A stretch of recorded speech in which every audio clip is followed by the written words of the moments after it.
C'est un enjeu sociétal, mais c'est avant tout un enjeu commercial client. Je pense que ce qui fait succès d'une politique RSE, c'est avant tout le soutien, le support de la direction. Je pense que la véritable innovation, elle viendra des nouveaux modèles d'affaires, pour tendre vers ce qu'on appelle aujourd'hui l'entreprise régénérative.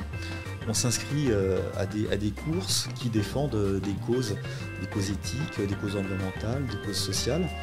Ça permet d'engager tout le monde vers un but commun. Et quand on commence ça, on n'a pas envie de s'arrêter. Ça permet d'expliquer aussi ce qu'on fait sur le plan environnemental.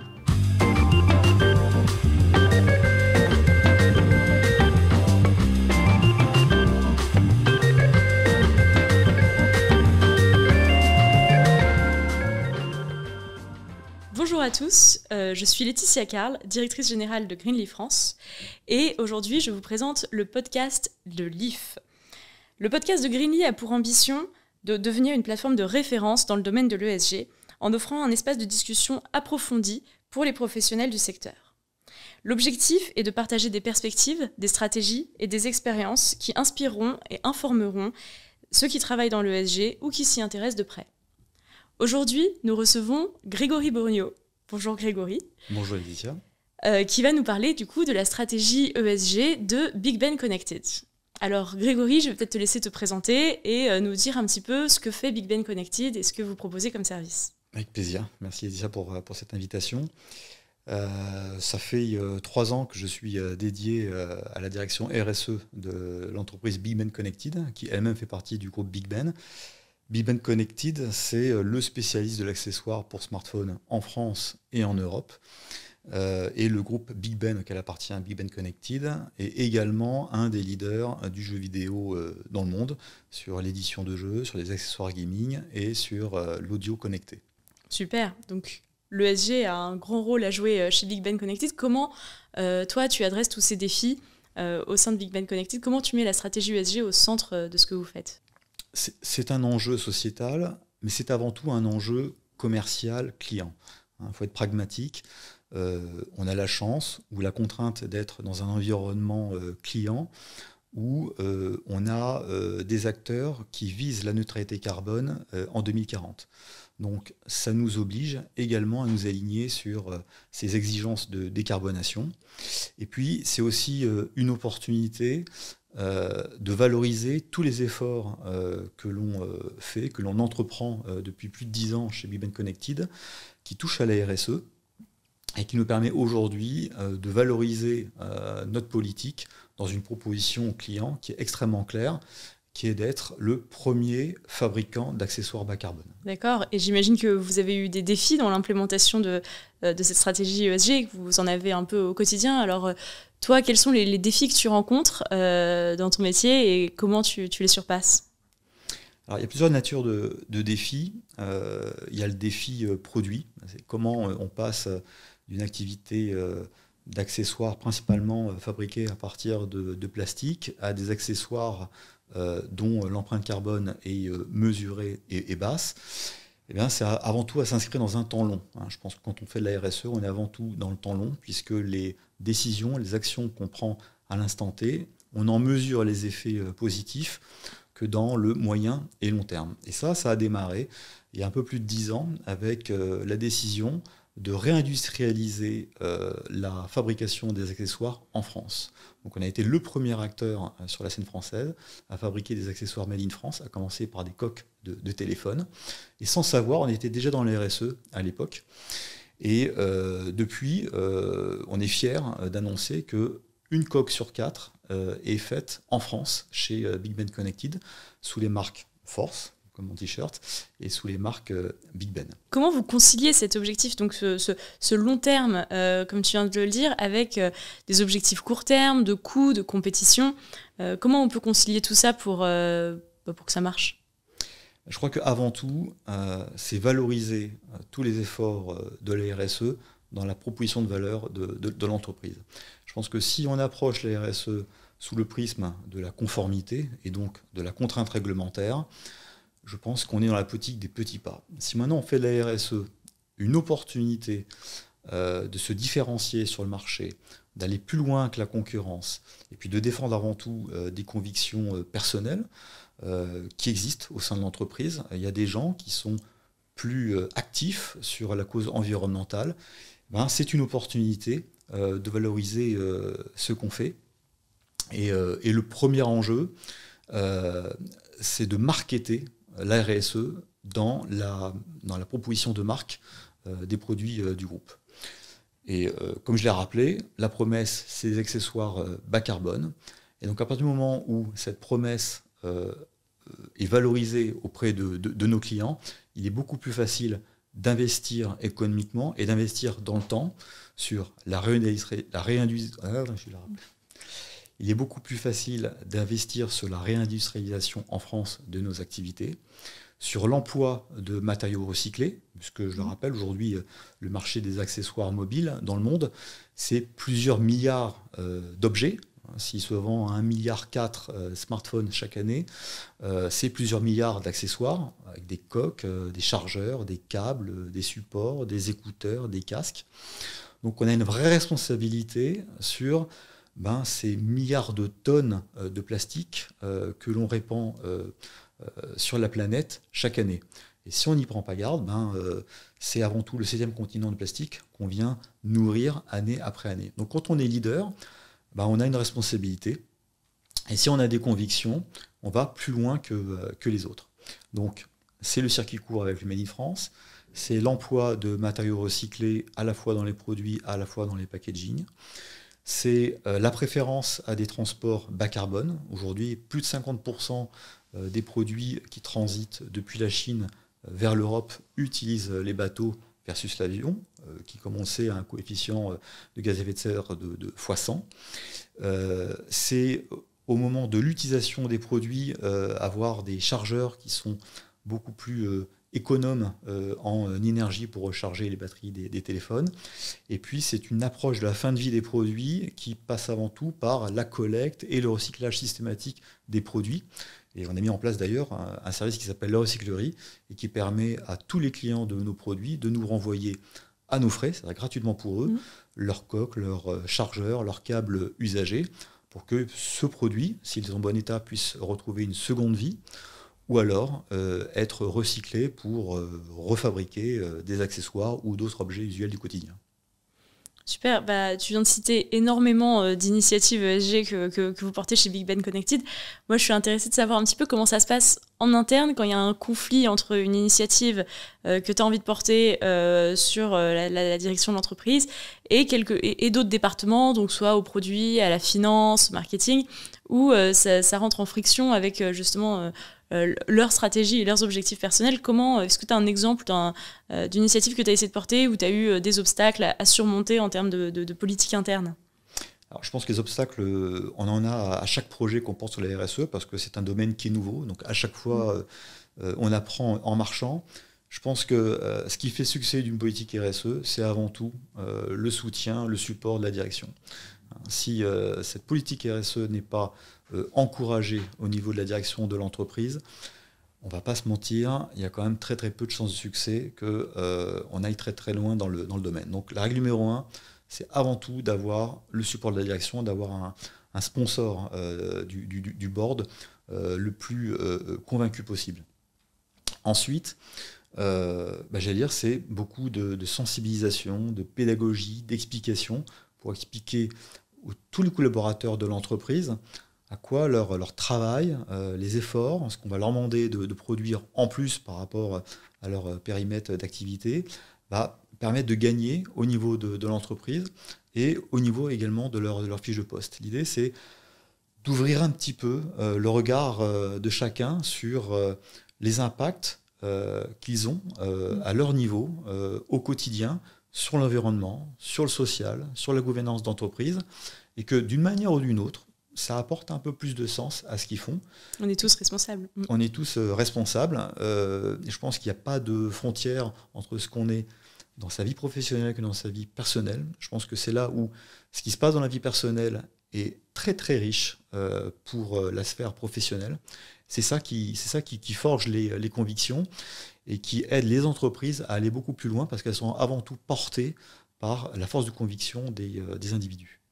Super. Et comment toi, tu as embarqué les employés? Donc j'imagine que s'ils rejoignent Big Ben Connected, c'est qu'ils ont un petit peu cette envie de chercher du sens, mais tu as un exemple d'initiative que tu as utilisé pour former tous vos employés et pour les embarquer un peu dans certaines de tes initiatives?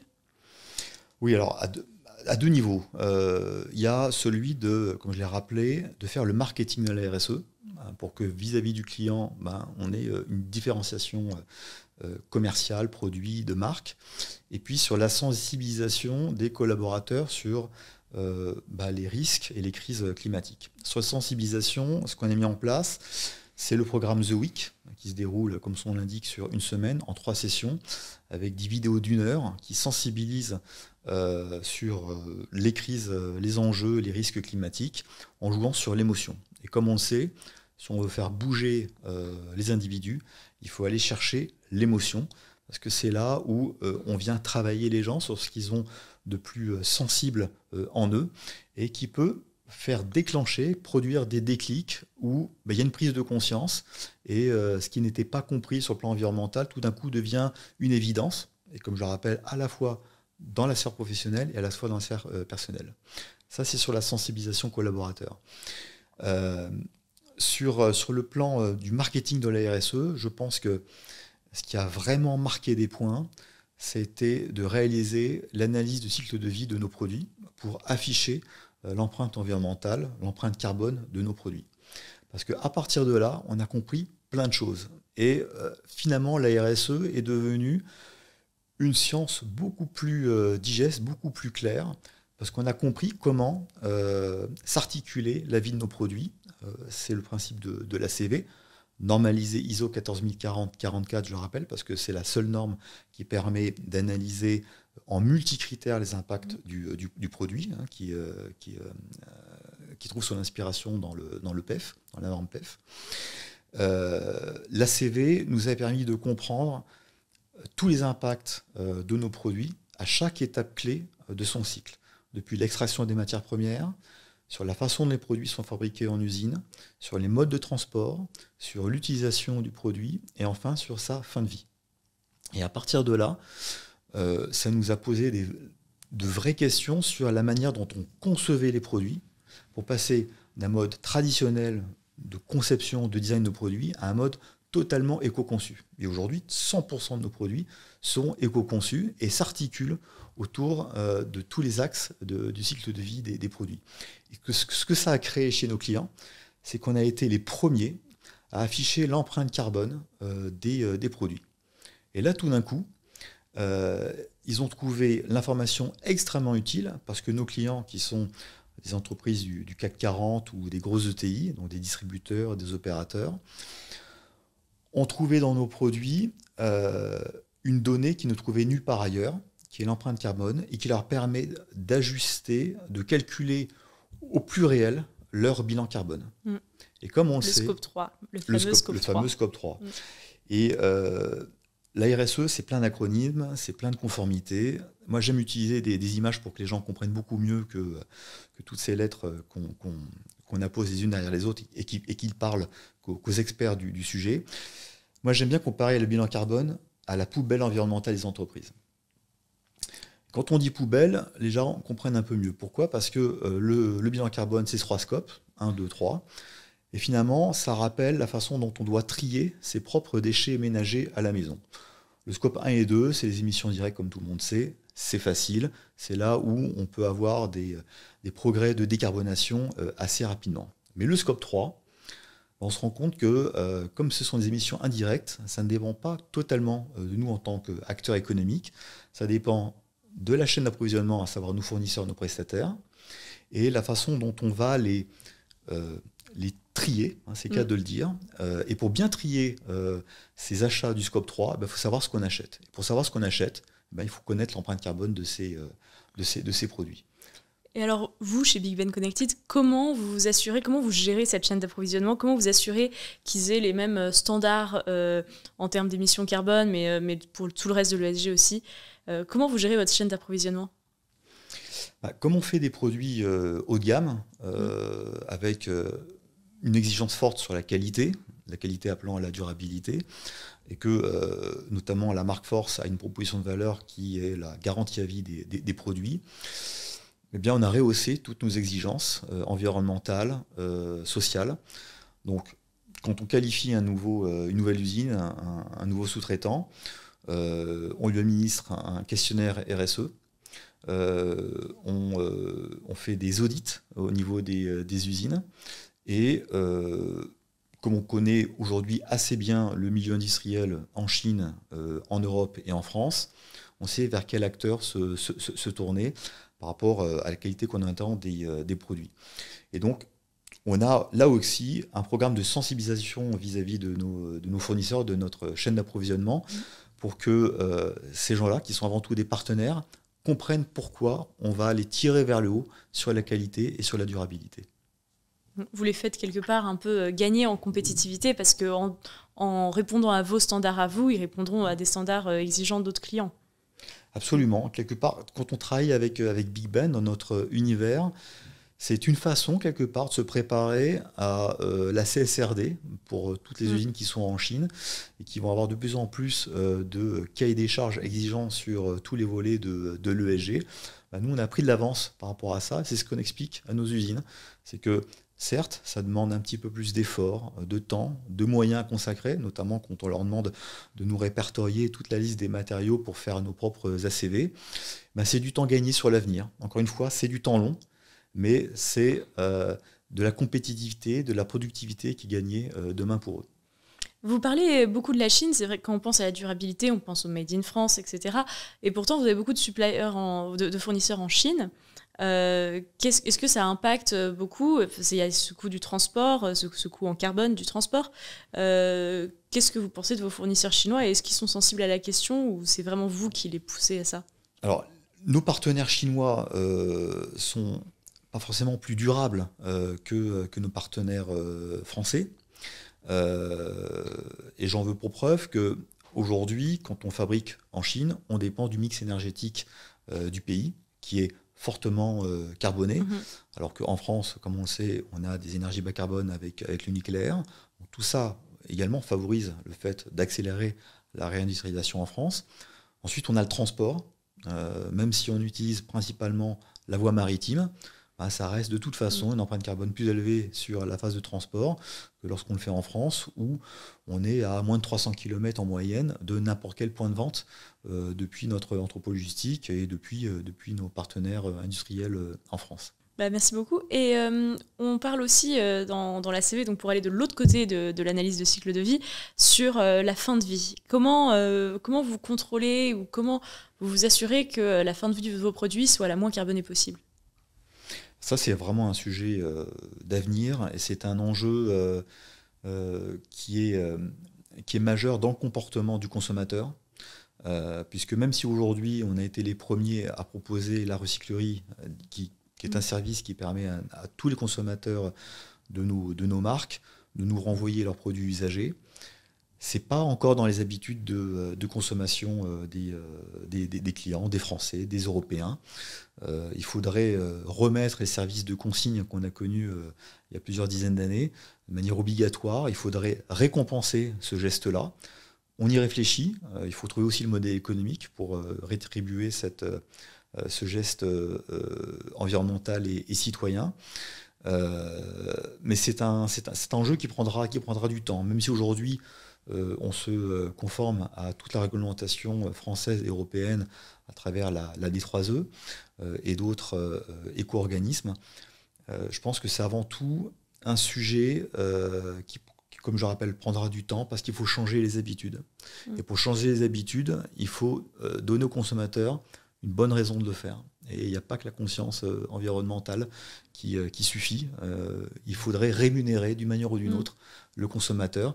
Ce qui revient à dire qu'il faudrait peut-être même revoir le modèle d'affaires de la façon dont on conçoit nos produits et nos offres pour que quand on paye un certain prix, un accessoire, on ait déjà intégré en amont la consigne de ce produit pour tendre le plus possible vers la circularité du modèle où, comme je le rappelle souvent, la ressource qu'on a empruntée à la planète, on lui rend en fin de vie du produit. Ouais, c'est vrai qu'on voit beaucoup d'innovations dans l'économie circulaire. Est-ce qu'il y a des innovations en particulier que vous avez vues de manière plus récente qui ont permis d'accélérer votre, je dirais pas votre transition parce que vous avez toujours été très durable, mais qui ont permis d'accélérer justement votre durabilité et vos initiatives ESG? Alors, il n'y a pas d'innovation de rupture aujourd'hui telle qu'on peut les connaître. Hein. On est dans une approche finalement assez classique, hein, c'est-à-dire qu'on fait la part belle, bien sûr, à la recyclabilité des matériaux pour la fabrication de nos produits, les transports bas carbone, le recyclage fin de vie, ça je l'ai rappelé. Je pense que la véritable innovation, elle viendra des nouveaux modèles d'affaires pour tendre vers ce qu'on appelle aujourd'hui l'entreprise régénérative, où là, il faudrait transformer le modèle économique de nos offres vers un modèle davantage basé sur l'usage que sur l'achat. Et ça, on y réfléchit à moyen terme pour que finalement, en produisant moins, on réduit bien entendu notre impact sur l'environnement, mais qu'on arrive dans un même temps à ne pas mettre en péril la rentabilité de l'entreprise. On est encore sur un modèle libéral, capitaliste, on est une société cotée en bourse, on a des engagements vis-à-vis de la communauté financière, de nos actionnaires. Donc il faut réussir ce double enjeu de rentabilité d'un côté et d'impact ESG de l'autre. Ça, je pense que ça passe par justement l'invention de nouveaux modèles d'usage, où on est très clairement sur l'économie d'usage. Alors maintenant, comment on le met en œuvre, comment on le définit pour les accessoires mobiles, ça reste à définir. Et c'est quelque chose dans lequel Big Ben Connected va jouer un rôle précisément, ou alors c'est quelque chose qui doit être mis en place par quelqu'un d'autre? Si oui, qui? Je pense que c'est un sujet qui concerne toutes les parties prenantes de notre écosystème. Alors, on a souvent été, et on continue de l'être, l'agitateur et le précurseur. Mais je pense que sur ces sujets qui concernent tout le monde à travers le bilan carbone, parce qu'on est quand même dans une économie où on achète la poubelle des uns et on la revend à ses clients. Donc il faut quand même changer de paradigme sur ce sujet. Je pense que c'est un enjeu qui touche nos fournisseurs, nous-mêmes et nos clients. Je pense qu'à un moment donné, il faut se mettre autour d'une table et définir des guidelines qu'on va essayer de respecter, où c'est pas tout le temps le prix qui va être le premier critère de sélection d'un produit ou d'un fournisseur, mais qu'il faut mettre de l'éthique dans nos business, dans nos affaires. Alors même si le cadre réglementaire aide dans ce sens-là, je pense qu'il va falloir être beaucoup plus courageux sur toute la chaîne de valeur, depuis le premier sous-traitant jusqu'au client final. Et qu'est-ce que vous pensez justement du cadre réglementaire? Vous aviez, tout à l'heure quand on parlait de diffusion de ces pratiques ESG, vous disiez qu'il ne fallait pas que ce soit vu seulement comme de la compliance. Là, j'ai l'impression que vous dites que ça ne va pas être la solution au problème. Alors, comment vous le voyez, ce cadre réglementaire? Est-ce qu'il est suffisant pour vous? Est-ce qu'il devrait accélérer? Et quels sont les leviers qu'on a pour ça? Je dirais qu'il a le mérite d'exister déjà aujourd'hui. Et ça, c'est quand même un excellent point. Étant une société cotée en bourse, on avait déjà un exercice imposé à travers la DPEF, hein, qui nécessite de structurer, d'actualiser des indicateurs ESG. Ce que va permettre la CSRD, c'est d'aller structurer et de qualifier une donnée ESG qui sera accessible, lisible par tout le marché, qui va enfin faire la lumière sur les bons et les mauvais élèves en matière environnementale. Et ça, c'est une avancée qui est majeure.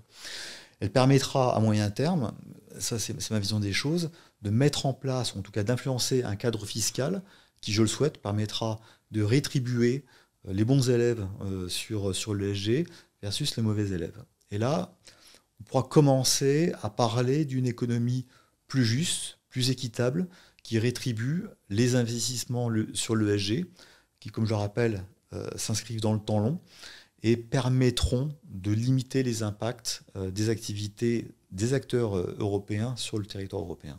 Et alors, selon toi, ce sera quoi les plus grands défis ESG pour Big Ben Connected à l'avenir, et comment tu envisages de les aborder? Comme je l'ai rappelé, c'est sur l'éco-conception. C'est qu'à un moment donné, ça va être de plus en plus difficile de fabriquer des produits à base de matériaux recyclés. Ce sera de plus en plus difficile de trouver davantage d'usines capables de fabriquer des accessoires. Donc je dirais, la difficulté nous attend. Ça a été difficile jusqu'à aujourd'hui, mais quelque part, tout était à créer. On l'a fait, on l'a mis en place. Maintenant, il faut accélérer le mouvement et forcément, ça va demander des choix plus contraignants. Il y a aussi un enjeu de taille, c'est aussi d'accompagner toutes les femmes et les hommes de l'entreprise vers davantage d'envie, de conviction à faire aussi évoluer le modèle d'entreprise, parce qu'on n'est pas tous au même niveau sur la maturité environnementale, on n'a pas forcément les mêmes attentes, on n'est pas tous dans le temps long, on n'est pas tous dans le temps court. Donc c'est un sujet sociétal qui dépasse de très très loin les limites même de la société, de l'entreprise. Et alors justement pour engager ces hommes et ces femmes, pour conclure, qu'est-ce que tu donnerais comme conseil à ceux qui ont cette fonction ESG dans l'entreprise et qui doivent porter ce message ? C'est de s'accrocher, de croire en leurs convictions et surtout, encore une fois, de s'inscrire dans le temps long et d'avoir un seul indicateur de succès ou de progrès, qui est celui de l'influence. La fonction RSE a la mission de faire bouger les lignes dans l'entreprise, mais ne peut rien sans toutes les fonctions de l'entreprise, à commencer par l'adhésion de la direction. Et c'est pour ça que la véritable mission d'un directeur ou d'une directrice ESG ou RSE, c'est sa capacité à influencer chacun et le collectif avec des actions de sensibilisation, avec, n'ayons pas peur de dire, une certaine exemplarité personnelle. Je pense qu'il faut aussi incarner le changement. Et il faut avoir les actes alignés avec les paroles, sinon on n'est pas crédible. Et ça passe par tout ce qu'on fait au quotidien, son rapport à l'autre, puisque quand on est dans les RSE, on est avant tout dans l'humain. La planète n'a pas besoin de la race humaine pour se sauver, mais la race humaine a besoin de la planète pour continuer d'exister dans des conditions d'habitabilité acceptables. Donc si on le fait, c'est avant tout pour soi-même et pour les générations à venir, et c'est toute la difficulté d'expliquer ça à tous les collaborateurs et collaboratrices de l'entreprise. Donc l'influence, c'est pour moi le véritable indicateur et ça se mesure dans la durée. Super. Et alors, toi, tu penses que tu en es où dans l'influence et est-ce qu'il y a une initiative ESG et en interne, pas forcément sur l'éco-conception de vos produits et votre impact ESG auprès de vos clients, mais quelque chose que vous faites en interne pour vous, pour Big Ben Connected, dont tu es particulièrement fier et dont tu voudrais parler aujourd'hui ? Alors, il y a plusieurs sujets, plusieurs actions, projets qu'on a mis en place, et tout ça, ça se lie pour que les gens comprennent que on a besoin d'environnemental, on a besoin du social pour nourrir l'un, l'autre, bien sûr la gouvernance.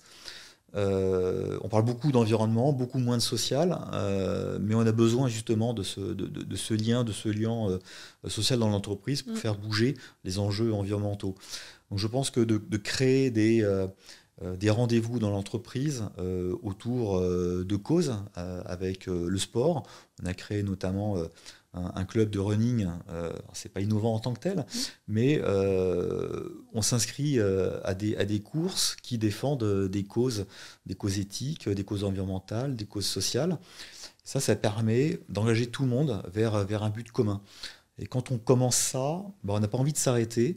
Ça permet d'expliquer aussi ce qu'on fait sur le plan environnemental, ce qui se passe aussi au niveau de nos sous-traitants nous concerne. C'est pour ça qu'on a des cahiers des charges qui sont assez exigeants sur les normes BSCI, SMETA et autres, parce qu'on veut s'assurer que la façon dont nos produits sont fabriqués sont respectueux des droits de l'homme, et on sait que ce n'est pas tout le temps le cas en dehors de l'Europe. Et ça, c'est aussi des messages qu'on fait passer, et c'est aussi des sujets qu'on valorise dans le marketing de nos produits. Ok, et du côté plus macro, sur toute l'industrie de l'électronique en général. Est-ce que tu as un dernier mot sur l'importance de l'ESG dans ce secteur de l'électronique ? Dans l'industrie de l'électronique grand public, il y a un enjeu de matériaux. Aujourd'hui, ça repose beaucoup trop sur le plastique. Même si demain on utilise 100% de plastique recyclé, il faudra toujours du plastique vierge, donc il faudra toujours faire appel à des énergies fossiles. Donc on sait qu'à terme, ce n'est pas un matériau qui est durable. Donc ce qu'il nous faudrait, c'est une innovation vraiment de rupture sur les matériaux, et de rupture qui permettent à la fois de répondre aux enjeux de qualité, aux enjeux de durabilité et aux enjeux économiques, et puis aux enjeux de choix du consommateur. Aujourd'hui, on n'a pas accès à cette innovation. Et puis, au-delà du plastique, il y a toute l'électronique embarquée dans les produits, tous les circuits imprimés avec ces composants qu'aujourd'hui on a du mal à industrialiser en France, déjà si on veut parler de circuits courts. Et puis, ces composants électroniques font appel à des terres rares, et on sait que ce n'est pas non plus soutenable à terme. Donc là, encore une fois, il va falloir changer les modèles d'usage et les modèles d'affaires vers une économie davantage tournée sur l'usage que sur la production illimitée. Et là, encore une fois, je pense qu'il va falloir mettre tout le monde d'accord autour d'une table, avec plus ou moins de réglementation et de contraintes, pour qu'on puisse y arriver. Et je pense que dans le modèle capitaliste dans lequel on se trouve, ça ne sera possible qu'avec un cadre fiscal qui rétribuera les meilleurs acteurs, les plus vertueux sur le plan ESG, versus ceux qui n'auront pas fait ces investissements hier pour pouvoir en profiter demain. Et voir encore, on voit, sur le long terme, et pas que sur le court terme, comme tu nous as bien dit tout au long de cet entretien. Absolument. C'est super. Merci beaucoup pour tout ça, c'était super inspirant.